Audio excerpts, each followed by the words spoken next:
नमस्कार, न्यूज 24 देख रहे हैं आप और आपके साथ मैं हूं सऊद मोहम्मद खालिद। तो न्यूज 24 और चाणक्य का जो एग्जिट पोल हुआ उसकी तस्वीर बिल्कुल साफ हो चुकी है और इस वक्त आप टैली देख रहे हैं। टैली में चाहे वो उत्तर प्रदेश हो, चाहे वो उत्तराखंड हो या फिर पंजाब हो, तीनों में ही किसकी सरकार बन सकती है, एग्जिट पोल के नतीजे क्या कहते हैं वो आप इस वक्त देख सकते हैं। यह प्रोजेक्शन एग्जिट पोल के नतीजों में निकल करके सामने आया है। हालांकि हम बार बार यह कह रहे हैं कि यह एग्जिट पोल है, एग्जैक्ट पोल नहीं है। अंतिम नतीजे 10 मार्च को ही सामने आएंगे, लेकिन फिलहाल जो इलेक्शन के बाद एग्जिट पोल के नतीजे सामने आए हैं वो आपके सामने हैं। और किस मुद्दे पर वोटिंग हुई है उत्तर प्रदेश में, जरा आप ये देख लीजिए। पार्टी और उम्मीदवार के हिसाब से लोगों ने 35% वोट किए, तो वहीं 18% लोग ऐसे थे जिन्होंने विकास के नाम पर वोट किया और भ्रष्टाचार के नाम पर 14%। तो स्थानीय जो मुद्दे थे उनके आधार पर 19% लोगों ने मतदान किया। और कुछ और मुद्दे या कुछ और जो वजहें हो सकती हैं, उन वजूहात के हिसाब से महज 3% लोगों ने अपने वोट कास्ट किए।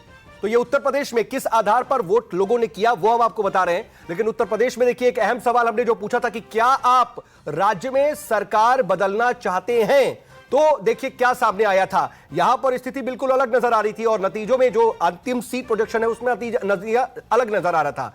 इस सवाल के जवाब में 40% लोगों ने हां में जवाब दिया और 47% लोग यह कह रहे थे कि नहीं, हम प्रदेश में सरकार नहीं बदलना चाहते हैं। तो उत्तर प्रदेश में जब हमने यह सवाल पूछा कि क्या आप सरकार बदलना चाहते हैं, तो जवाब यह आया 40% हां, 47% ना कह रहे थे।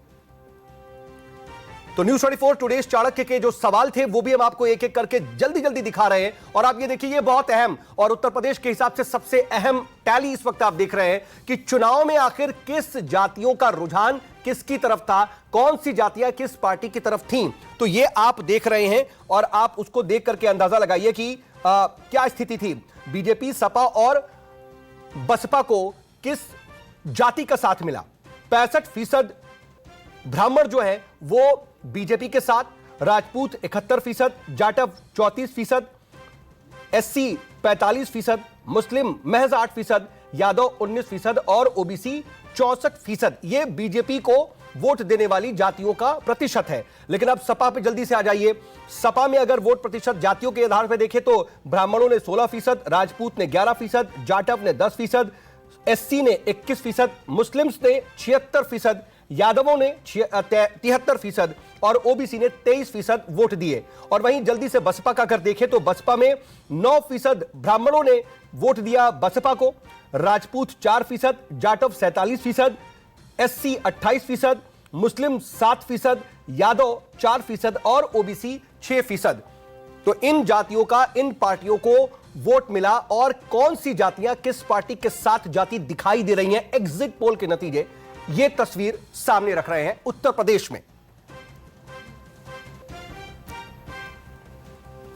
और आप देखिए जल्दी से अगला आंकड़ा, अगली टैली आपके सामने। और सबसे अहम ये जिसका सबको इंतजार होता है कि आखिर कितना वोट प्रतिशत किस पार्टी को मिल रहा है, क्योंकि इसके आधार पर पूरी तस्वीर साफ हो जाती है। और वो तस्वीर आपके सामने है कि कितना प्रतिशत किस पार्टी को वोट मिला है। तो प्रतिशत के आधार पर जब हम देखते हैं तो 43% +-3 भी है इसमें, यह जरूर याद रखिएगा, समझिएगा कि इसमें 3% बढ़ भी सकते हैं या 3% कम भी हो सकते हैं। लेकिन बीजेपी को मोटे तौर पर 43% वोट मिलते दिखाई दे रहे हैं। और यह सीधा आंकड़ा नजर आ रहा है कि 43% अगर सिर्फ बीजेपी के साथ है तो सरकार बनती हुई दिखाई दे रही है। सपा को 35% वोट प्रतिशत मिल रहे हैं। 2017 के मुकाबले बहुत अच्छा परफॉर्मेंस सपा का नजर आ रहा है। 10% के करीब या उससे ज्यादा वोट प्रतिशत गेन करती हुई समाजवादी पार्टी नजर आ रही है। लेकिन फिलहाल जो स्थिति दिख रही है उससे शायद सरकार बनाती हुई नहीं दिख रही है। बसपा को नुकसान हुआ है, महज 13% वोट शेयर, कांग्रेस को 4% और दूसरी जो पार्टियां हैं उनको महज 5% वोट। और ये फाइनल प्रोजेक्शन उत्तर प्रदेश का, फाइनल सीटों का आंकड़ा, जो आकलन, जो प्रोजेक्शन नजर आ रहा है वो इस वक्त आपके सामने है। और फाइनल प्रोजेक्शन ये है कि बीजेपी को प्रचंड बहुमत इस बार भी मिल सकता है। 294, न्यूज 24 और टुडेज चाणक्य का जो प्रोजेक्शन है 294 सीट 403 में बीजेपी हासिल कर सकती है। और खास बात यह कि +-19 है इसमें, यानी कि 294 में आप प्लस जोड़ लीजिए 19, ऐसी भी तस्वीर आ सकती है या फिर 19 कम भी हो सकती है। समाजवादी पार्टी की लहर की बात हो रही थी, लोगों के रिएक्शंस आ रहे थे, ग्राउंड पर बहुत अलग तरह की बातें आ रही थी। लेकिन जो एग्जिट पोल में नतीजे आ रहे हैं उसके मुताबिक 35% वोट शेयर के साथ 105 सीटें समाजवादी पार्टी के खाते में जा रही हैं और इसमें प्लस माइनस 19 यहां पर भी है। अब बसपा का देखिए, बसपा को काफी बड़ा नुकसान, सिर्फ 2 सीटों का प्रोजेक्शन है, सिर्फ 2 सीटें, और इसमें प्लस माइनस 2 है, यानी कि हो सकता है कि वो खाता भी ना खोल पाए। और वही हाल कांग्रेस का, प्लस माइनस 1 और 1 सीट का प्रोजेक्शन, यानी कि हो सकता है कि ये भी खाता ना खोल पाए या 1 सीट मिल जाए। और अदर्स की बात कर ले तो अदर्स भी 1 पर ही सिमट सकती हैं या फिर प्लस माइनस 1, या अदर्स को कोई सीट नहीं मिल सकती है। तो कुल मिलाकर के बीजेपी क्या इस बार अपनी सरकार है वो दोहराने जा रही है? बीजेपी को किन आधार पर वोट मिलते दिखाई दे रहे हैं, इस पर हम लगातार चर्चा कर रहे थे और तमाम जो विश्लेषक थे वो अपनी अपनी बात कह रहे थे। लेकिन ये जो तस्वीर सामने आ रही है वो अपने आप में बहुत कुछ बयां कर रही है। पिछली बार 2017 में खास बात यह है कि योगी आदित्यनाथ के नाम पर वोट नहीं पड़ा था, बीजेपी और नरेंद्र मोदी के नाम पर वोट डाला गया, लेकिन इस बार सामने योगी आदित्यनाथ का चेहरा था और उनके काम थे। बीजेपी लगातार अपने काम गिना रही थी और अब ये अंतिम तस्वीर एग्जिट पोल की जो सामने आ रही है उसके मुताबिक 294 सीट्स। तो ये तो आपने देख लिया कि आखिर उत्तर प्रदेश का जो नतीजा है एग्जिट पोल में क्या तस्वीर उभर करके सामने आ रही है। लेकिन पंजाब में भी बहुत चौंकाने वाले नतीजे एग्जिट पोल में सामने आए हैं। अब आपके सामने पंजाब के नतीजे और उसकी तस्वीर रखते हैं। पंजाब में किसको कितनी सीट, सीधे हम सीट्स पर आ रहे हैं। सबसे अहम और सबसे जरूरी सवाल जो था उसी का जवाब आपके सामने है और बहुत चौंकाने वाले आंकड़े हैं कि आम आदमी पार्टी की सुनामी लहर दिखाई दे रही है का न्यूज़ 24 टुडेज चाणक्य के इस एग्जिट पोल में। और अगर पंजाब की बात करें तो साफ तौर पर दिखाई दे रहा है कि 100 सीटें प्लस माइनस 11 हैं इसमें आम आदमी पार्टी को। कांग्रेस जो कि चन्नी को सामने रख करके ये उम्मीद कर रही थी कि शायद इस बार दोहरा सकती है वो पिछली बार का प्रदर्शन और जीत दोबारा दर्ज करेगी, लेकिन शायद अंदर खाने की जो लड़ाइयां हुई, जो मतभेद नजर आए, उसने काफी डेंट दिया, महज 10 सीटों पर सिमट सकती है।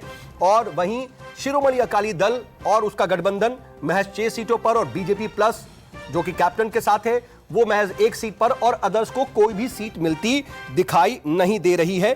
पंजाब का प्रोजेक्शन ये नजर आ रहा है। अब जरा जल्दी से पंजाब में वोट परसेंटेज भी देख लीजिए कि किसको कितने प्रतिशत वोट मिलते दिखाई दे रहे हैं। आम आदमी पार्टी को 45% वोट प्रतिशत दिख रहा है, प्लस माइनस 3 है ये भी देखिए। लेकिन वोट प्रतिशत से ही अंदाजा लगाया जा सकता है कि एक बड़ी लहर के तौर पर, और अगर हम 100 प्लस देख रहे हैं या 100 का आंकड़ा देख रहे हैं तो ये दिखा रहा है कि दिल्ली वाली लहर क्या पंजाब में इस बार आम आदमी पार्टी के लिए, ये सोचने वाली बात है। लेकिन ये वोट प्रतिशत 45% आम आदमी पार्टी, 23% कांग्रेस, शिरोमणि अकाली दल और उसका गठबंधन 16% और बीजेपी प्लस को महज 9% और अन्य को महज 1% वोट शेयर, माफ कीजिएगा 7% वोट शेयर मिलता हुआ दिखाई दे रहा है।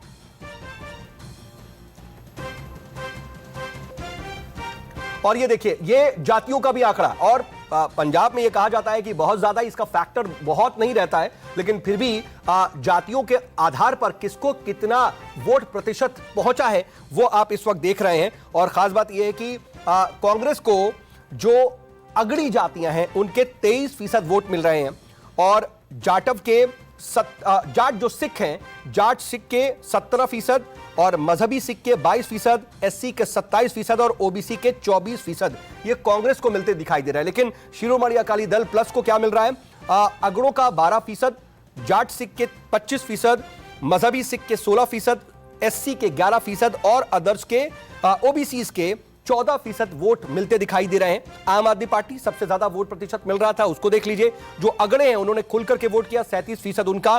जाट सिख ने भी खुलकर के वोट किया, 47% जाट सिख आम आदमी पार्टी के साथ दिख रहे हैं। मजहबी सिख 53% आम आदमी पार्टी के साथ दिख रहे हैं। एससी 52% आम आदमी पार्टी के साथ दिख रहे हैं और ओबीसी का 43% वोट मिलता दिखाई दे रहा है। और बीजेपी प्लस को भी जल्दी से हम बता दें कि अगड़ों का 21%, जाट सिख का 4%, मजहबी सिख का 3%, एससी का 5% और ओबीसी का 10% वोट मिलता हुआ दिखाई दे रहा है। यह पंजाब की तस्वीर आपके सामने हमने रखी। पंजाब में किसको कितनी सीटें मिल सकती हैं, क्या वोट प्रतिशत हो सकता है और कौन सी जातियां किसकी तरफ है वो हम आपको अब दिखा चुके हैं। फाइनल तस्वीर ये सब आपके सामने हम दिखा रहे हैं। उत्तर प्रदेश हो गया, पंजाब हो गया, अब जल्दी से उत्तराखंड की भी तस्वीर देख लीजिए। उत्तराखंड में किस मुद्दे पर आपने वोटिंग की, यह अहम सवाल हमने पूछा और उस पर क्या जवाब आया। किस मुद्दे पर आपने वोटिंग की, तो उसका जवाब यह था कि पार्टी और उम्मीदवार के आधार पर 34% लोगों ने, विकास के आधार पर 22% लोगों ने वोट किया और भ्रष्टाचार जो मुद्दा बना उसके आधार पर 13% लोगों ने अपना वोट डाला और स्थानीय जो मुद्दे थे उनके आधार पर 18% लोग वोट करने पहुंचे और 7% ऐसे थे जो किन्हीं और दूसरे मुद्दों पर उनके आधार पर वोट करते नजर आए। तो यह किस आधार पर उत्तराखंड के लोगों ने वोटिंग की, यह आपके सामने तस्वीर। लेकिन अब अगला आंकड़ा जो है वो आपके सामने रख देते हैं। अगला आंकड़ा यह है कि आखिर किसको कितनी सीटें। सबसे अहम बात, आखिर क्या उत्तराखंड में इतिहास बदलने वाला है, क्या बीजेपी फिर से आने वाली है। यह कम से कम तस्वीर जो उत्तराखंड की फाइनल एग्जिट पोल में नजर आ रही है वो दिखा रही है। 43 सीटें उत्तराखंड में मिलती हुई दिखाई दे रही हैं बीजेपी को। और आप ये जानते हैं कि उत्तराखंड में कुल 70 सीटें हैं और 43 सीटें यानी कि प्रचंड बहुमत के साथ बीजेपी आती दिखाई दे रही है। प्लस माइनस इसमें 7 है और कांग्रेस को 24 सीटें ही मिलती दिखाई दे रही हैं, इसमें भी प्लस माइनस 7 हैं और अदर्स में 3 सीटें मिलती हुई दिखाई दे रही हैं। हालांकि अगर हम जब वोट प्रतिशत को देखते हैं तो वोट प्रतिशत में एक खास बात यह दिखता है कि शायद कांग्रेस का एक बड़ा वोट बैंक जो है वो आम आदमी पार्टी को भी गया है, शिफ्ट हुआ है और उसकी वजह से कांग्रेस को काफी नुकसान हुआ है। लेकिन कुल मिलाकर के स्थिति यह है, भले कांग्रेस को आम आदमी पार्टी से नुकसान पहुंचाया आम आदमी पार्टी ने कांग्रेस को, लेकिन इसका सीधा फायदा बीजेपी को मिलता दिखाई दे रहा है। 43 सीटें फाइनली दिखाई दे रही हैं।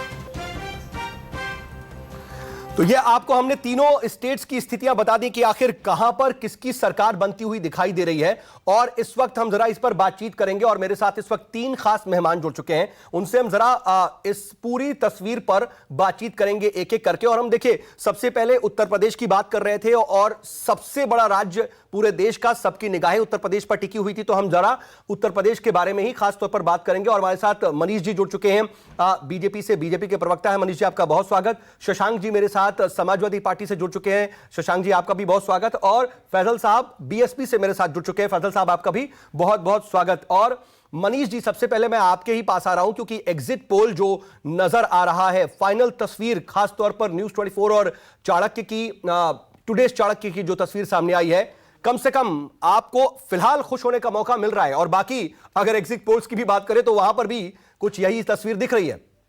आपका पहला कमेंट। सऊद जी देखिए, आपके साथ और आपके चैनल पर पूरे चुनाव भर हम लोगों ने डिबेट किया और हर बार हम लोगों ने एक बात को कहा कि 5 साल में गांव गरीब किसान नौजवान के लिए और महिलाओं के लिए हमारी सरकार ने काम किया है और हम अपना पिछला रिकॉर्ड तोड़ेंगे।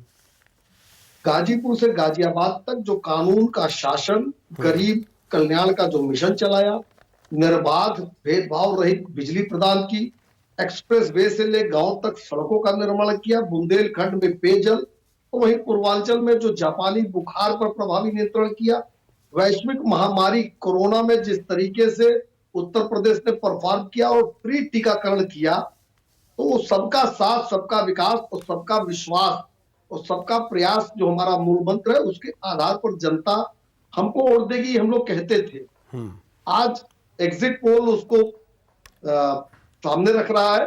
पूरा विश्वास है, जनता का मत और आशीर्वाद भारतीय जनता पार्टी को मिला है और हम लोग 10 तारीख को उत्तर प्रदेश में प्रचंड बहुमत की सरकार बनाएंगे। मैं 1-2 बातें जरूर कहना चाहूंगा। मैं अभी थोड़ी देर पहले आपकी डिबेट को देख रहा था, जब हम लोग नहीं थे, 9 से 10 वाला को देखा। देखिए, जो 43% का जो प्रोजेक्शन है, ये कोई आश्चर्यजनक इसलिए नहीं है कि हम लोग अभी 2019 के चुनाव में 50% के आसपास वोट हम लोग पा चुके हैं उत्तर प्रदेश में। तब जब सपा बसपा और आरएलडी का गठबंधन था, देखिए तमाम प्रकार के वादे या तमाम प्रकार के जो दावे किए जाते हैं, जनता मानती उसी को है जो फलीभूत होती है। अगर हमने बिजली दी तो सबने उसको महसूस किया, उसको लिया है, उसका उपयोग किया है। हमने अगर टीकाकरण हमारी सरकार ने कराया है तो लोगों के हाथ में लगा है और तीसरी लहर का इसीलिए असर नहीं हुआ उत्तर प्रदेश में। तो तमाम चीजें हैं जो धरातल पर हमने काम किया है और उस आधार पर हमें पूरा भरोसा है कि एग्जिट पोल नतीजों में बदलेंगे और हम हमारी प्रचंड बहुमत की सरकार बनेगी। चलिए, तो एग्जिट पोल भी एग्जैक्ट पोल भी होंगे ये आप कह रहे हैं, लेकिन मनीष जी मैं जल्दी से शशांक जी के पास जाऊं उससे पहले एक छोटा सा सवाल और पूछ रहा हूं कि क्या लगता है कि विपक्ष ने पूरा एक जोर लगाया, समाजवादी पार्टी ने पूरी टक्कर देने की कोशिश की, कहां कमी रह गई? चाहे वो कांग्रेस हो, सपा हो, बसपा हो, किसने सबसे ज्यादा टक्कर दी और कहां एक ऐसा मेजर पॉइंट आया कि वो कमजोर पड़ गए? देखिए, दो बातें हैं। एक तो 22 में एक बात बहुत बढ़ चढ़कर लोगों ने कही, तमाम विश्लेषकों ने कही कि आरएलडी और सपा का ओम प्रकाश राजभर और दो नाम और लोगों ने लिया बाद में चुनाव के समय में, स्वामी प्रसाद मौर्य और दारा सिंह चौहान। स्वामी प्रसाद मौर्य और दारा सिंह चौहान की स्थिति ये थी कि उनको अपनी सीट पर चुनाव लड़ने की स्थिति में नहीं, तो उन्होंने सीट बदल दी। ओम प्रकाश राजभर की पार्टी 2002 से लगातार चुनाव में जाती थी। उनको विधायक और मिनिस्टर तब मिले जब हमारे साथ आए, लेकिन हमारा परफॉर्मेंस 2014 से सभी, चाहे लोकसभा हो चाहे विधानसभा हो, 2 बार लोकसभा 1 बार विधानसभा, हमारा परफॉर्मेंस 300 प्लस सीटों का ही रहा है सभी सेगमेंट में। तीसरी बात देखिए सौरभ जी, एक बात मैं बहुत साफगोई से कहना चाहता हूं कि वो लोग हमको कह रहे थे कि रोजगार नहीं मिला, जिन्होंने 2 लाख रोजगार दिया सरकारी, अखिलेश यादव ने, और उसमें भी लूट की थी। ठीक है, माननीय उच्च न्यायालय ने बर्खास्त किया था आयोगों के चेयरमैन। नहीं, ठीक है मनीष जी, ये वजह तो है, और मैं जरा सा जल्दी से दूसरे मेहमानों के पास भी चलता हूं, क्योंकि आपसे मैंने वजह भी पूछ ली और आप क्यों जीत रहे वो भी जान लिया, लेकिन शशांक जी आपके पास आ रहा हूं। कम से कम एग्जिट पोल तो आपको खुश नहीं कर रहे हैं शशांक जी, ये नतीजे जो नजर आ रहे हैं एग्जिट पोल में मायूस करते हैं, क्या वजह मानते हैं? सतरंगी आपने गठबंधन बनाया, बहुत जोर लगाया, भीड़ जुटाई, लेकिन नतीजों में वो नजर नहीं आ रहा एग्जिट पोल में। जो एग्जिट पोल में आप जो आंकड़े दे रहे हैं, मैं बैठा हुआ अभी पीछे भी था, 9 बजे वाले में भी था जी, और जो आपने कास्ट कॉम्बिनेशन के हिसाब से जो आंकड़े दिए कि ठाकुर कितना गया, ब्राह्मण कितना गया, किस दलों में जातिवार जो डिस्ट्रीब्यूशन आपने दिखाया है जी, तो आप ही क्या, मैं इस समय अपने पार्टी के स्टैंड या उसकी बात नहीं, मैं तो केवल जो आपने आंकड़े दिखाए हैं उन्हीं के आधार पर कह रहा हूं कि परिणाम दूसरा हो। इसलिए कि जो आप सपा का वोट परसेंटेज आप तो ओवरऑल 35% बता रहे हो जी, और आप ही के जातियों के आंकड़े को जब हम लोग जो आंकड़ों से जब उन्हीं को हम ट्रांसलेट करते हैं पूरे हिसाब से, जैसे एक उदाहरण दे रहा हूं आपको, पीछे भी कहा था फिर दोहरा रहा हूं उस बात को जी, आपने ये दिखाया कि मुस्लिम और यादव और ओबीसी आपने 3 जगह बांटा है। टोटल अगर खाली मुस्लिम यादव को आप ले ले तो 22% वो निकल गए, तो 32% ओबीसी का आपने फ्रैक्शन दिखाया कौन कितना गया। तो जब इनको जोड़ते हैं हम लोग ये 41% जाता है। अच्छा, चलिए देखिए, ये आपकी गणित है और उम्मीद है कि आप अपनी गणित के हिसाब से आप अपना प्रोजेक्शन कुछ और दे रहे हैं। देखते हैं कि एग्जैक्ट पोल में ये नतीजे आते कि नहीं आते। मैं आऊंगा आपके पास शशांक जी, लेकिन फैजल साहब आपके पास आ रहा हूं। आप इस लड़ाई में कहां हैं? शुरू से ये बात पूछी जा रही थी और एग्जिट पोल में क्या बहुत बड़ा नुकसान नहीं हो रहा है? वोट प्रतिशत भी आपका काफी घट रहा है फैजल साहब।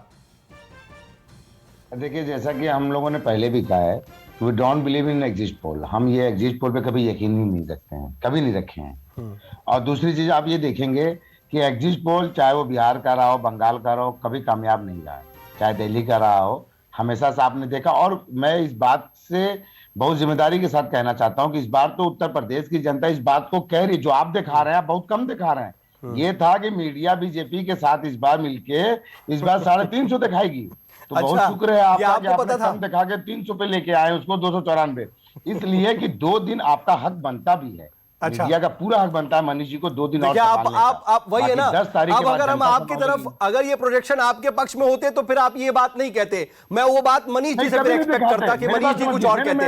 ये हमारे साथ बड़ा दिलचस्प होता है कि जिसके पक्ष में जा रहे हैं विरोधी हमारे ऊपर ही निशाना साध लेते हैं कि हम उसके साथ साठगांठ कर लिए।